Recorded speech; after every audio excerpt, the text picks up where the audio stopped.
Friends, welcome to our channel. டாப்பிக்கை பார்த்தோன்னே எல்லாரும் வந்துருக்கு இது என்ன கதைன்னு சொல்லிட்டு, இது என்ன கதை எப்படி இருக்குன்னு சொல்லி பார்க்கலாம். வாங்க வீட்டுக்குள்ள போகலாம். கதைக்குள்ளே போயிடலாமா? யமன் என்ன பண்ணுறாருன்னு பார்த்தீங்கன்னா, வாக்கிங் போகலாம் அப்படின்னு சொல்லிட்டு உலகத்தில் வாக்கிங் போயிட்டு எல்லாரையும் பார்த்துட்டு வந்துட்டு இருக்காரு. அந்த மாதிரி நேரத்தில் ஒரு அழகான ஒரு பெண்ணை பார்க்குறாரு. அவருக்கு ரொம்பவே அந்த அழகான ஒரு பெண்ணை அவருக்கு ரொம்பவே பிடிச்சிருது. அவர் கூட நம்ம வாழ்க்கை ரொம்பவே பிரகாசமாக இருக்குமே, அவங்க கல்யாணம் பண்ணிக்கணும் அப்படின்னு சொல்லி பண்ணிக்கிறாங்க. பண்ணிக்கிட்டு கொஞ்ச நாள் பார்த்தீங்கன்னா அந்த ஒரு லைஃப் பார்த்தீங்கன்னா ரொம்பவே நல்லாவே அவருக்கு போயிட்டுருக்கு. அப்புறம் பார்த்தீங்கன்னா அவருக்கு ஒரு குழந்தை, அழகான ஒரு ஆண் குழந்தை யமனுக்கு பிறக்குது. கொஞ்ச நாள் கழிச்சு பார்த்தீங்கன்னா அவருக்கு அந்த வாழ்க்கையில் ஒரு வெறுப்பு, ஒரு கசப்பு வந்துடுறது அவர் மனைவி மேலே. எங்கள் கூட இருக்கிறது பார்த்தீங்கன்னா நம்ம பூலோகத்துல மேல உலகத்துல நம்ம போயிடலாமா அப்படின்ற அளவுக்கு அவருக்கு மைண்ட் வந்துடுச்சு. அடுத்து பார்த்தீங்கன்னா அந்த குழந்தைய விட்டு போக அவருக்கு மனசு இல்லை. என்ன பண்ணுறது தெரியாமல் தனக்குள்ளே வச்சுக்கிட்டு கொஞ்சம் காலங்கள் வாழ்ந்துட்டு வந்தார். அவங்க பையனும் கொஞ்சம் நல்லா வாழ்ந்துட்டாங்க, ஒரு மெச்சூர்டாக என்னோட பையன். அப்புறம் அவர்கிட்ட அந்த பையன்கிட்ட யமன் சொல்கிறாரு, நீ படித்து ஒரு நல்ல டாக்டராக ஆகணும் அப்படின்னு யமனோட பையன்கிட்ட யமன் சொல்லிட்டு இருக்காரு. அவனும் சரி அப்படின்னு சொல்கிறான்.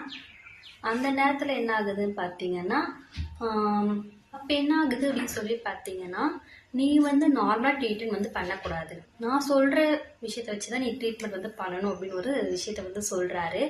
அது என்னன்னு சொல்லி பார்த்தீங்கன்னா, நீ ஒருத்தருக்கு மருத்துவம் பார்க்குறேன்னா அந்த அறையில் நான் இருந்தேன்னா நீ பார்க்கக்கூடாது.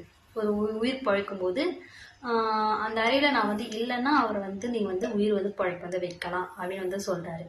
ஏன்னா நீ நார்மலாக நீ எல்லாரையும் போய் பார்க்கும்போது யாராவது இறந்துட்டாங்கன்னா நீ ராசி இல்லாதவங்க அப்படின்னு உன்னை யாரும் சொல்லிடக்கூடாது அப்படின்னு அந்த விஷயத்த சொல்லி அவரோட மகனை கட்டி அணைச்சி முத்தம் கொடுத்துட்டு கண்ணீர் கலங்க அந்த இடத்த விட்டு கிளம்பி போயிடுறாரு. அவங்க மனைவியும் காணும் சொல்லி இங்கே தேடுறாங்க. அப்புறம் கொஞ்சம் நாட்கள் கழிஞ்சிடுச்சு.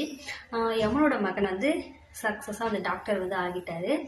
அவர் பார்த்தீங்கன்னா அதேமாரி அவங்க அப்பா சொன்ன மாதிரி அவர் யமன் சொன்னார் இல்லைங்களா, அவர் அந்த அறையில் இருந்தாங்கன்னா அந்த அறையில் அவர் அந்த மருத்துவம் பார்க்காம அந்த பேஷண்ட் விட்டுட்டு வந்துடுவார், பிழைக்க மாட்டாங்க அப்படின்னு சொல்லிட்டு.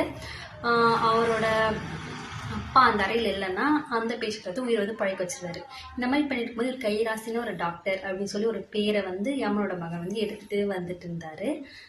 அப்படியே கொஞ்சம் காலங்கள் போய்கிட்டே இருந்தது. அப்படியே கொஞ்சம் நாட்கள் நகர்ந்து போயிட்டுருக்கு.